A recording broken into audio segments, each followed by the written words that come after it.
Understanding of Bharatvarsh, Bharatvarsh को समझना। भारतवर्ष एक महान देश का नाम है जिसके उत्तर में हिमालय, दक्षिण में हिंद महासागर, पूर्व में बंगाल की खाड़ी तथा पश्चिम में अरब की खाड़ी है। इसका नामकरण दुष्यंत शकुंतला के पुत्र भरत, जो कि चक्रवर्ती सम्राट थे, के नाम पर पड़ा है। वैसे इस पवित्र भूमि को जम्बूद्वीप, भारतखंड, आर्यावर्त, हिंदुस्तान, हिंद आदि नामों से भी जाना जाता है। महाभारत में वर्णित कथानकों के आधार पर भारतवर्ष की उत्तरी सीमा गांधार तक विस्तृत थी। पूर्व में बर्मा, म्यांमार सीमा बनाते थे। आज का पाकिस्तान भारत का अहम हिस्सा था। प्राकृतिक विभागों की दृष्टि से भारतवर्ष 4 भागों में विभाजित किया जा सकता है। नंबर 1, भारत का विशाल पर्वतीय प्रदेश। नंबर 2, गंगा यमुना का मैदानी भूभाग। नंबर 3, दक्षिण का पठार। नंबर 4, पूर्व पश्चिम का समुद्र तटीय प्रदेश।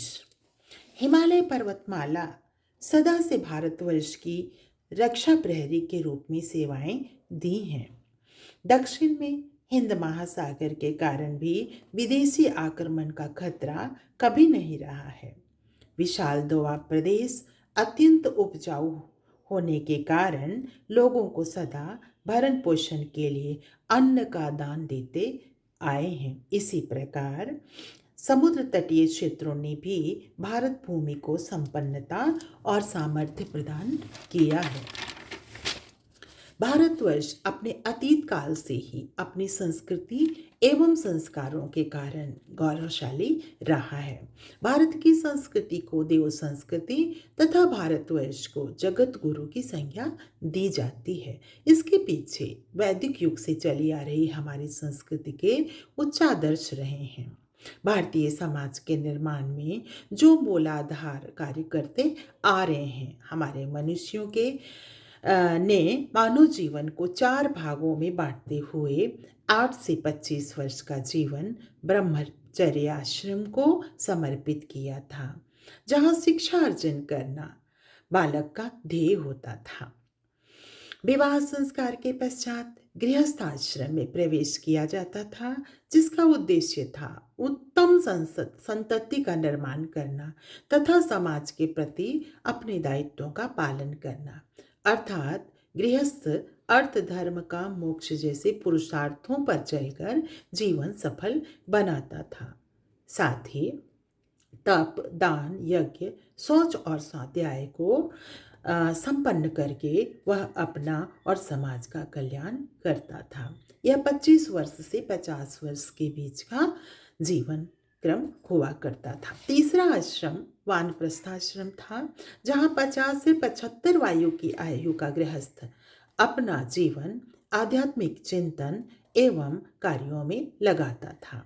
तदुपरांत 75 से 100 वर्ष की आयु वह संन्यास आश्रम के लिए सुपुर्द कर देता था। अर्थात देशाटन करना तथा देशाटन करते हुए अपने ज्ञान और धन का सदुपयोग वह जन कल्याण में लगाता था। यही उसके जीवन का विराट उद्देश्य था तथा मोक्ष प्राप्ति का भी यह प्रयोजन था। समाज में नारी की स्थिति भी सम्माननीय थी। मनुस्मृति में लिखा भी है, यत्र नार्यस्तु पूज्यन्ते रमन्ते तत्र देवता। प्राचीन काल से भारतवासियों की राजनीतिक सोच आध्यात्म परक रही है। इस पावन भूमि में कुटुंब, कबीले, गांव, वेश, जन, महाजनपद, राज्य के विकास का क्रम निरंतर प्रवाहमान हुआ और राज्य का मुखिया, जिसे राजा कहा गया, वह प्रजा को अपनी संतति मानकर उसके कल्याण के लिए सतत सचेष्ट रहा करता था। एक नाटक जिसका नाम है ध्रुवाष्टक, उसमें स्पष्ट उल्लेख मिलता है कि यदि राजा अपने लक्ष्य से भटक जाए तो प्रजा को यह अधिकार था कि वह दूसरे राजा को चुन सकती थी।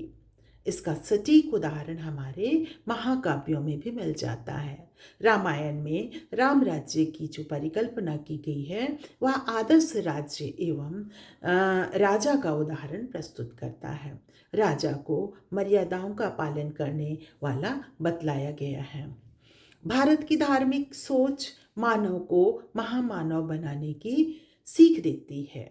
मर्यादा पुरुषोत्तम श्री राम का चरित्र प्रेरक एवं अनुकरणीय है। नैतिकता एवं धर्म की आधारशिला पर समाज रूपी इमारत खड़ी दिखाई पड़ती है। महात्मा बुद्ध का संपूर्ण जीवन त्याग सिखलाता है।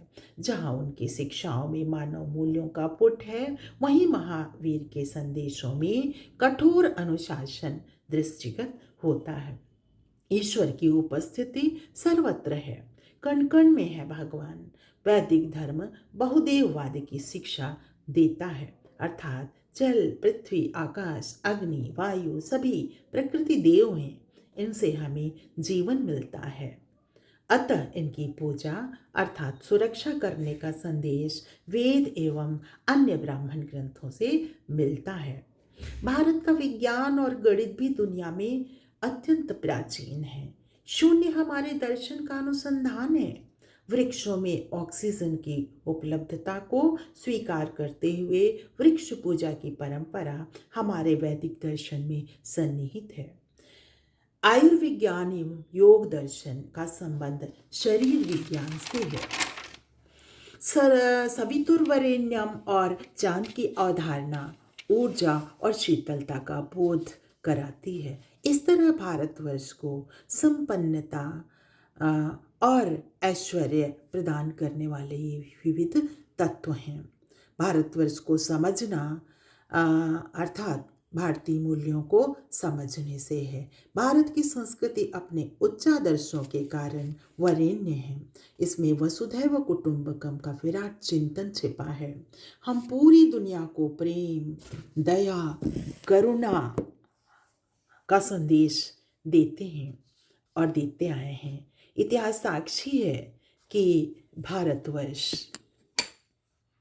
ने कभी राज्यों को जीतने के लिए प्रयास नहीं किया। हमने दिलों को जीता है। सम्राट अशोक की नीति धर्म विजय की नीति थी, अर्थात बौद्ध धर्म यानी मानव धर्म को दुनिया में प्रचारित प्रसारित करना उनका ध्येय था। यह वह देश है जहाँ मातृभूमि को भारत माता के नाम से जाना जाता है।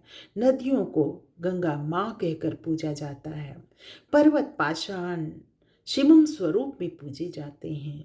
वृक्ष, नाग, नंदी और विष्णु के विविध अवतारों की पूजा कण कण में है भगवान की सोच पर आधारित है।